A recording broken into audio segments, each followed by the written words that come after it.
Hello everyone, and welcome back to a new vlog from Italy. Summer has definitely arrived here in Tuscany, and today I'd like to take you along for another day in my life. In this video, we'll be doing a bit of gardening as I repot my birch trees and sea buckthorn bushes that I dug up near Minsk, Belarus, a year ago and brought all the way to Italy.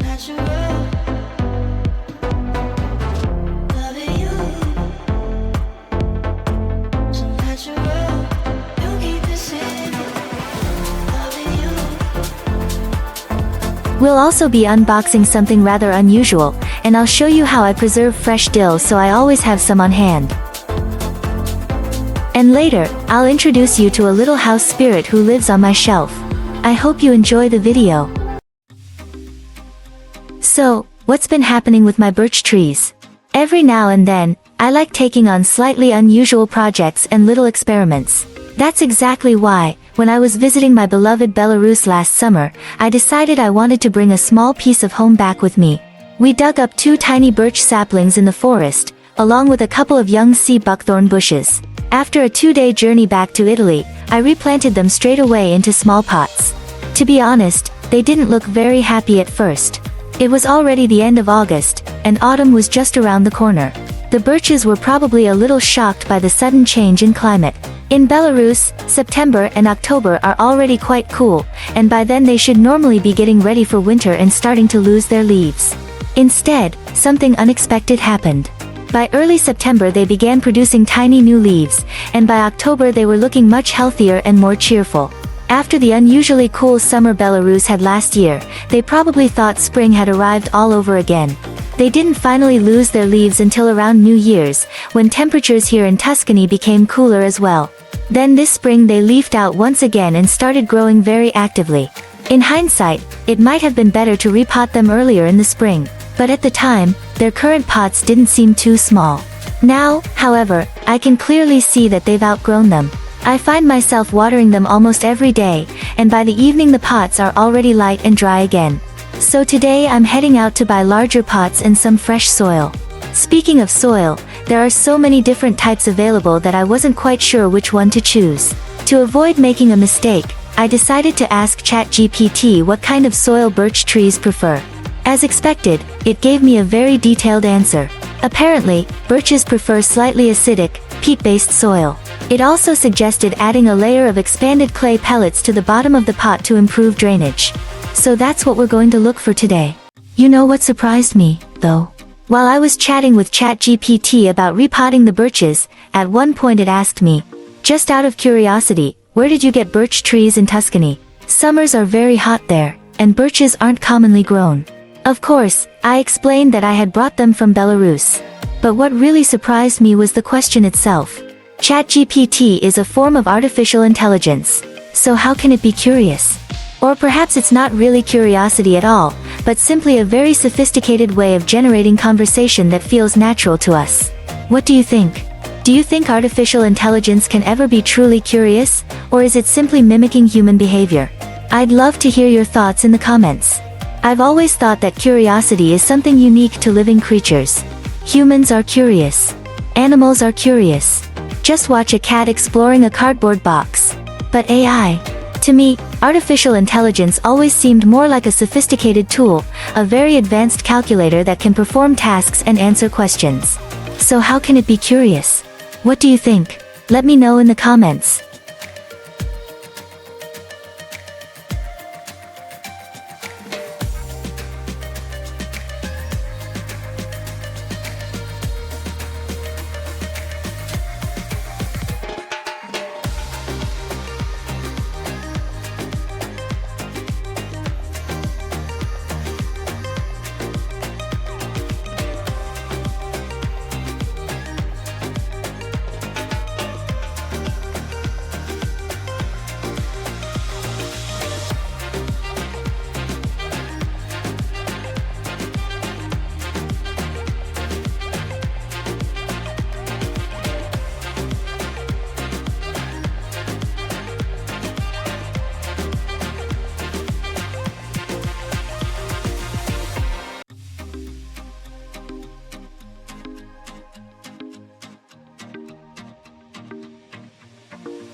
Anyway, everything has now been repotted into larger containers.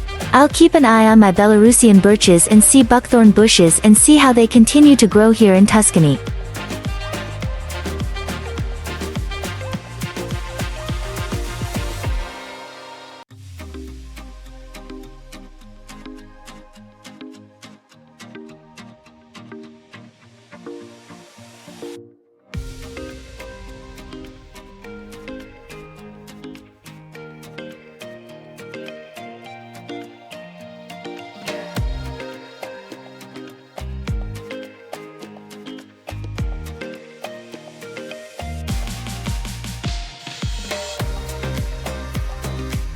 I actually have another birch tree growing in my garden directly in the ground. I brought that one from Belarus several years ago. It also started out in a pot, but eventually I planted it in the garden, where it's been growing ever since. Nearby I also have an oleander and a fig tree, both of which seem very happy in the Tuscan climate.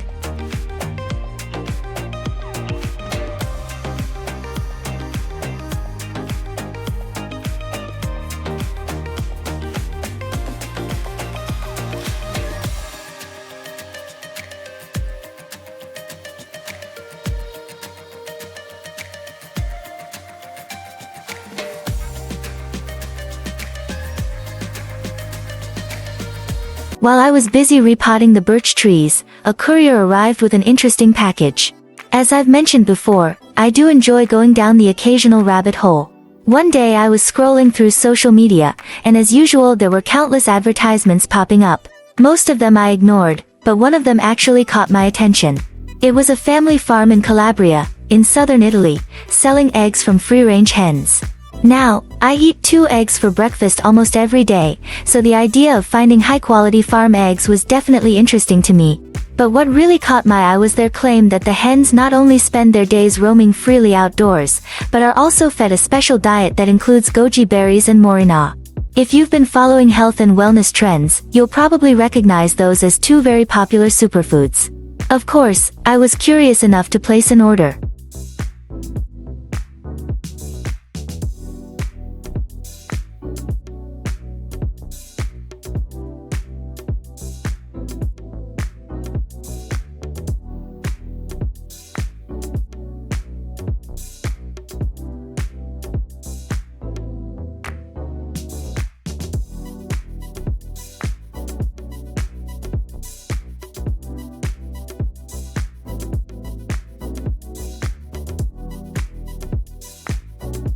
I cooked the eggs the way I usually do, 6 minutes in boiling water.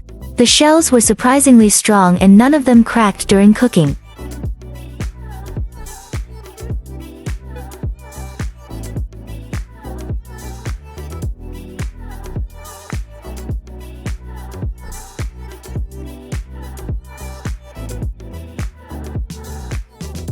When I cut them open, I immediately noticed the rich, deep orange yolks.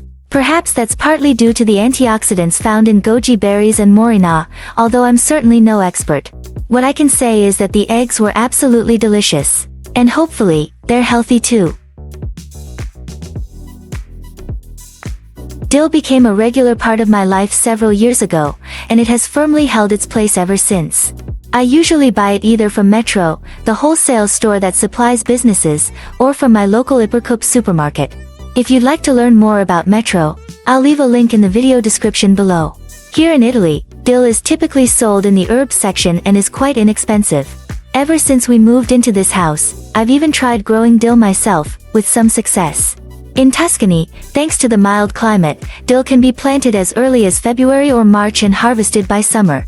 The problem was that my dill seemed to attract countless tiny black insects, and eventually I got tired of fighting them. Store-bought dill never seems to have that problem. What do you think? Do commercial growers treat it with something to keep pests away, or am I simply doing something wrong?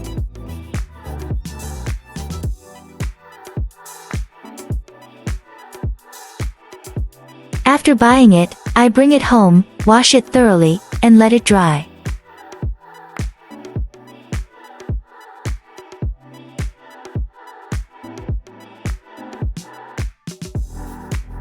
Then I chop it finely, pack it into a freezer bag, and store it in the freezer. In my opinion, frozen dill tastes far better than dried dill.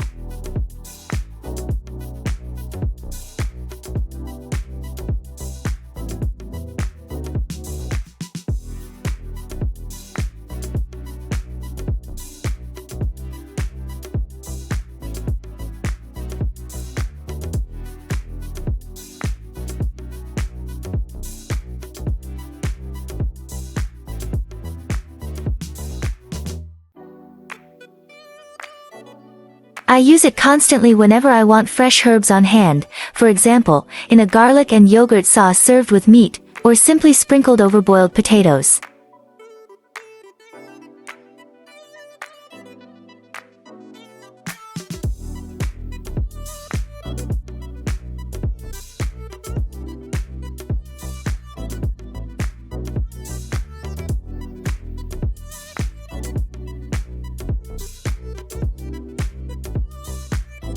Just as I was finishing up, another courier arrived. I order from Amazon quite often. In general, I like keeping a good stock of household essentials at home, and once a month I order a pack containing 6 bottles of shower gel. We're a family of 4, and I've noticed that with daily showers, 1 bottle lasts less than a week. It always amazes me how quickly everyday necessities seem to disappear.